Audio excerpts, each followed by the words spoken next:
Hi, folks. Welcome to another episode of Film Study. This is Ken McCusick. We got one of the really interesting off-season topics here today. Joining us to talk about roster stability is Anthony Reinhardt of the OBR. Anthony, how you doing? Pretty good, Ken. How are you?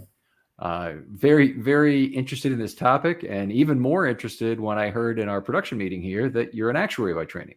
Yes. I studied actuarial science in college, worked a little bit as an actuary for the first few years of my career. I've since kind of moved on to other parts of insurance, but an actuary in training only. Okay, well, very good, and it's always interesting to see what people who dip their toe in the career then end up doing, because some very impressive people anyway. But you're more of a data science guy now, is my understanding. Yep, that is the case. And the topic you have for us today is related to roster stability. I'm really interested to hear what your conclusions are, but why don't we start with your methodology and how you came about this, why you decided to study it, and then what did you actually study? Yeah, so I think that, in kind of the public football data space right now, we have a lot of very cool data at, kind of play level, game level, season level, but a lot of our kind of player level measures are lacking. Some of that is because this stuff just isn't as exciting as kind of being able to see the moving dots that Next Gen Stats has, or some of the really cool EPA cuts that folks can come up with when they combine charting data and some of our production level play stats and that kind of stuff. So I kind of set out as one of my off-season projects that I wanted to really get a better landscape of what roster moves look like between teams. So I found a website, the football database, that's footballdb.com. They have some pretty good transaction logs for players and teams.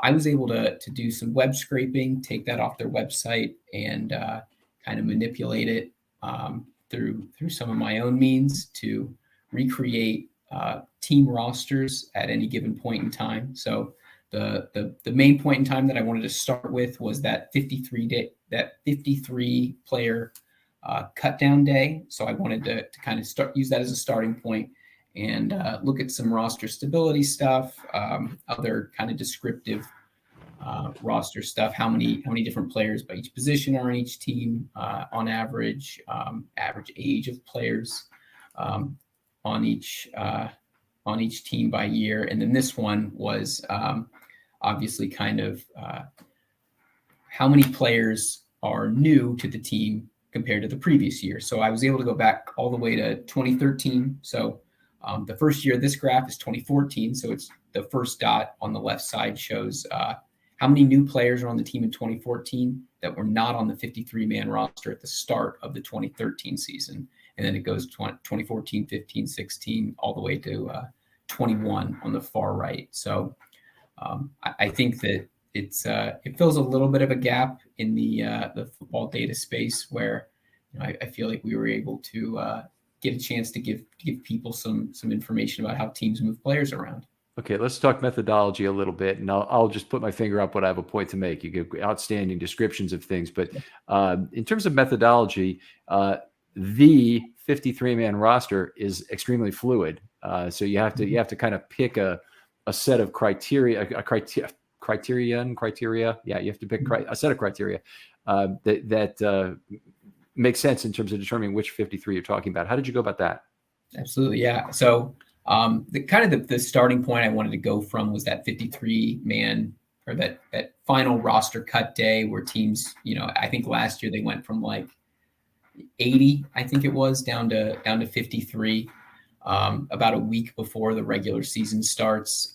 That's kind of a day where I think it's a crucial point in the roster transition process where players can either be on the active roster, be placed on IR where they can't come back for the rest of the season, or they're waived and available for any team to pick up at their current contract. So teams really have to prioritize the players they definitely want to keep. So I think it really gives a sense for the 53 players that teams think are most important, that they want to be most protective of at that point in the season. Then obviously after that, you have the next day, everybody gets signed to practice squads, and the teams kind of build out from there and then maybe make a few more moves before week 1. But I just think it's a reasonable point in time to say these are the 53 most important players that every team has that are healthy to play in the regular season. Go ahead. I agree logically with what you're saying. I will say that the Ravens are special with regard to manipulating the 53 at that exact point. And you mentioned it's an extremely important date for teams because they have to decide who's not playing for the entire season. And it's been a typical technique for a lot of teams who have a player they like from the draft, but they don't think is really ready to contribute in the NFL this year, to stash somebody on IR for the year with a mysterious Amoria phlebitis type injury. That's what Bart Simpson got sick with at one time to avoid a test. But they come up with a mysterious injury at the end of camp. Well, the Ravens also have players in their first 4 years, as you mentioned, can be picked up by anybody, and they have to go through a waiver process so they can get claimed.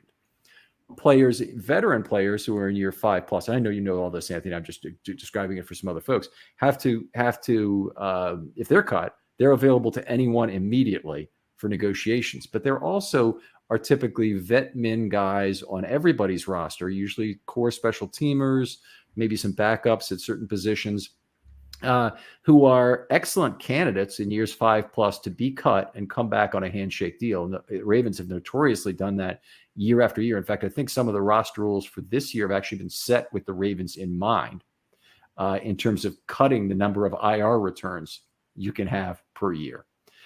So what you're seeing here in your graph would not include an Anthony Levine type player who's been cut, I believe now multiple times at the deadline and brought back for week 1. Correct. Yeah, he would count as he wouldn't actually count at all. So he wouldn't be, unless he was on the 53 from the prior season, he wouldn't be a new player or an old player. He would just be set aside for the purposes of this analysis. Okay, so small difference, but when teams have relatively few players that are changing, I would wonder how that might impact it. It might be actually create additional stability. I wouldn't know how to analyze it honestly right off the top of my head. Tell me a little bit more about methodology before you get into some specifics. Yeah, so like I said, wanted to start at that 53-man point because I feel like that's important. But I feel like kind of what you're looking at generally here is you can kind of see, I think, a trailing indicator of success or a leading indicator of a rebuild coming on the way.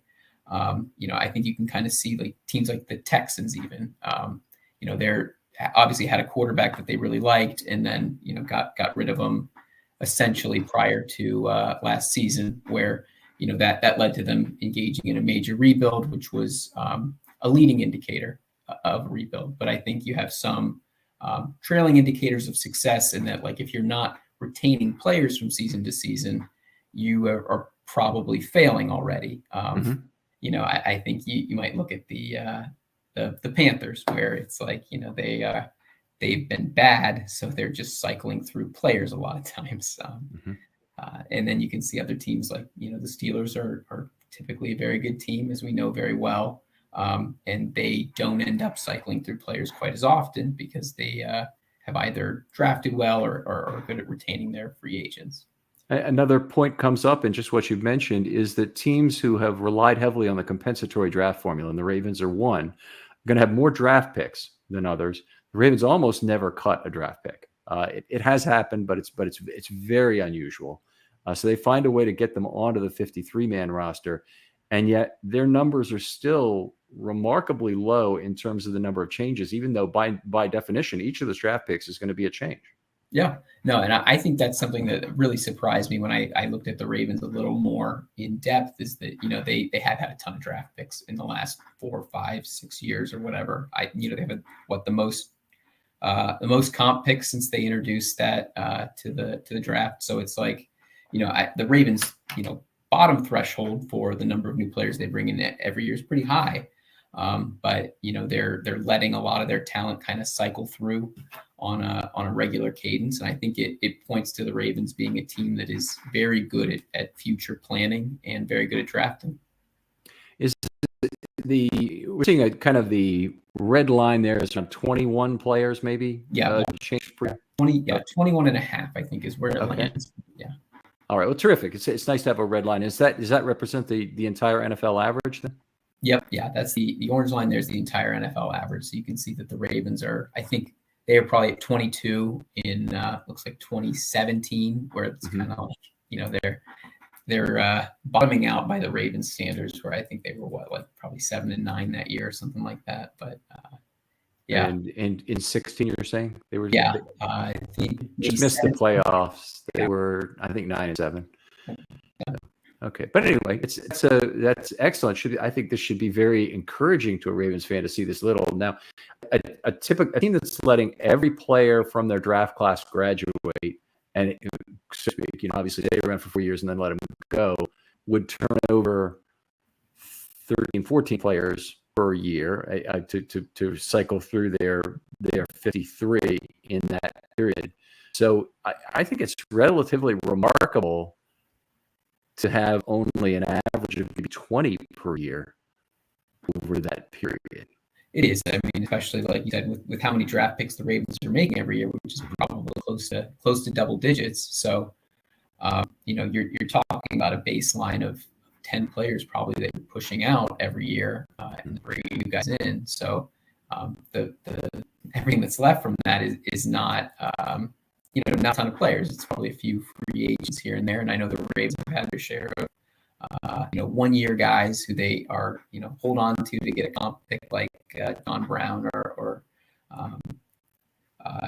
Yannick, the team at any given time, which I think is encouraging from an organizational standpoint. Well, this is fascinating material. Now, you showed me a slide related to age. Otherwise, sure, that would be interesting to look at, I think. Yeah, I've got this one here that shows the average age of each team at that 53-man cutdown point. The average age across the league for this time period is about 26 and a half. So that's where the middle of those bars are. And if the bars are lower, that means the team's younger. Bars are higher, that means the team's older. And then I have the rank there. I don't know how well you can see that. I don't know why I have plus signs in the axis here. I'm trying to remember why I did that, but you can just ignore the plus signs there. But yeah, so I think this points to the Ravens being a relatively, average age team over the course of, the last 9 years or so, which is, when you think about a team that's not cycling through a lot of players, not getting too old, it is probably a very strong indicator of success. And that, the players that are cycling in are probably younger players, which we know because the Ravens have had a lot of draft picks. Yeah. Okay. And this is average age of the 53-man roster on Sunday of week 1. So did you change the definition for this one? So it's the roster on the cut down day, but it's the age on week 1 Sunday. So gotcha. It's not their age on that day, but okay, it's that plus a week, so it's pretty close. So going back to the previous point, the Ravens have probably manipulated their age a little younger than what they actually field, because they've slipped a few rookies onto the roster on that cut down day, and Anthony Levine and a couple other long-term players that they're going to bring back on handshake deals who are can be 30 years old often are guys they replace them with by week 1. So we might see them slipping up a quarter of a year or something in terms of average age on the roster just from something like that. Right. Yeah, that absolutely. Okay. Fascinating stuff here. Absolutely great charts to look at. Really, the Browns have been tremendously young as a team. Yeah.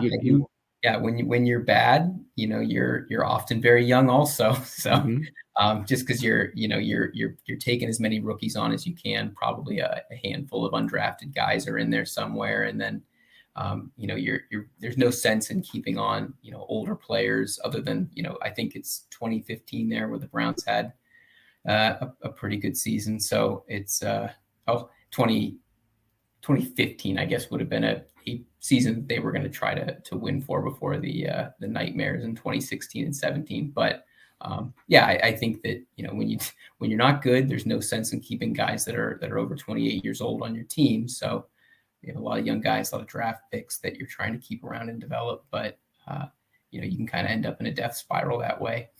Do you like that as far as an organization? I do very much, to basically ask the question for every player is, can he contribute to the next championship run we have. And it doesn't have to be actually, going to the Super Bowl, because I think that's too lofty a goal that people expect. But as a fan, what I want is a team that'll contend for the playoffs every single year. Oh yeah, and I kind of think citing the Super Bowl as your goal is maybe a little bit unrealistic. I think kind of the best cross of kind of luck and I think skill is maybe making it to the conference championship game. So as long as you're making it to the conference championship game or getting close to there, and those are the kind of players that are getting you there, I think that's kind of what you want to target, in my opinion. And I think it's hard to keep a lot of guys that are too developmental, right, on the 53-man roster, because you need almost all those guys to contribute in some way, unless they're just like a backup quarterback or a long snap or something like that. So one more just fascinating thing catches my eye in looking at these charts is that the Rams have been an exceptionally young team. Now we think of them as, the reincarnation of the George Allen Redskins of the 70s, where they would trade every draft pick to get veterans to play. But the Rams must have supplemented their roster with a number of other young players around this core of outstanding aging talent. Absolutely. Yeah. And I think that's a really, I think that's something that this depth of data really helps us get at, is kind of ascertaining what do team rosters look like from top to bottom. We know that the Rams have, 3 or 4 guys that are paid top dollar and are, the best at their positions, and like, Donald, Ramsey, Kupp, and you can even throw Stafford in there. So it's, they're obviously spending a lot of money at the top.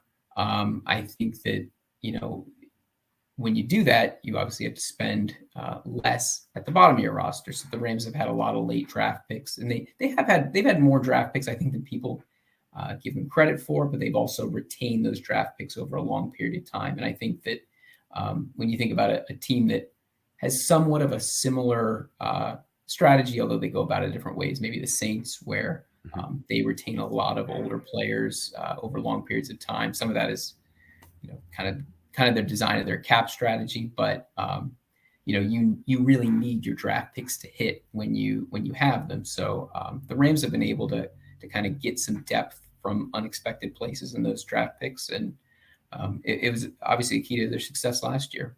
Yeah, I'm wondering if the Rams have been a team also like the Ravens that have had some UDFAs make the roster as well, because most of it happens via draft picks for sure. But the Ravens had a long streak that was finally broken of having a UDFA on the roster for week 1 every year, and I'm wondering if the Rams, because of their the exigencies of the cap, that the difficulties they're put in by their own cap strategy, might have been forced to add some UDFA talent. I suspect that is the case. Yeah. I mean, it kind of forces them into a corner where they don't have a ton of picks and don't have a ton of space. So it kind of seems like the best scenario for them a lot of times is for a guy who's in the, 40s, late 40s in the kind of pecking order is an undrafted guy for them. So it's which, maybe there's something to that where, you don't need to put a ton of assets into that kind of part of your roster.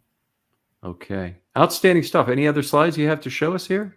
I don't think I have anything ready just yet. I am kind of having the pipeline some interesting stuff on undrafted players, since that's kind of what we ended with. It's maybe a good segue, but kind of interested in taking a look at whether or not we can predict how likely an undrafted player is to make the team based on the players that are currently on the team, the guarantees that the team gave the undrafted player at the time they signed them, and then maybe some kind of a draft ranking since they didn't end up getting picked, but that's still probably an indicator of value. So that's something I'm kind of looking into this week. I may write about it later this week for the OBR, but that's kind of where my head is at for this kind of data set. I'm looking to explore a lot more things in this space. That is an absolutely fascinating theory that I'd love to have you back on to talk about. So when you're ready to go on that, please, let's have a discussion about that. I would love to hear that. You're combining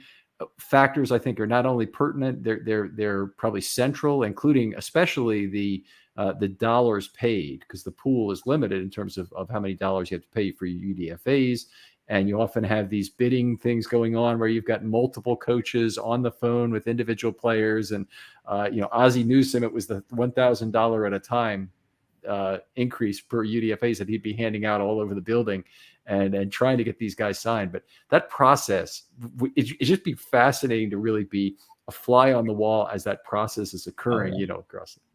Definitely. All right. Well, Anthony, absolutely terrific having you on. Brilliant topic. This is, by the way, exactly what we're looking for when we ask for film study shorts. This kind of analysis is terrific. In fact, to set it at the Anthony level would be to set the threshold too high. I'd love to hear from all other people who are passionate about a topic. But Anthony, tell us again where folks can talk football with you online. Yeah, so you can follow me on Twitter at Reinhurdler. That's ReinHurdler. Or you can read some of the stuff I'm writing at the Orange and Brown Report, Brown's website. A lot of my stuff is kind of behind the paywall, but I'll have a few things that are public reads. So I'll be sure to keep putting those out there on my Twitter account. But that's where you can find my work. All right. OBR, some terrific writers. In fact, the Browns fan base, just outstanding in terms of their love of football and their desire to analyze it. I enjoy going to those boards a lot. And we have Jake Burns on the show fairly often. And he's a great guest as well. Really love having him. Anthony, thank you for joining us. Other folks out there, if you want to do a film study short, hit me up with a DM on Twitter. They're always open, and I'm always looking for people who are passionate about a Ravens topic. If we can go into it deep in about 25 minutes, just like Anthony has, that's perfect. So it should be narrow enough to do that. If you want to give me your whole theory on roster building, we're probably gonna have to do that over multiple shows, which is okay too, if you want to do that. But anyway, Anthony, thanks again for coming on. Thank you, Ken. And we'll talk to you next time on Film Study.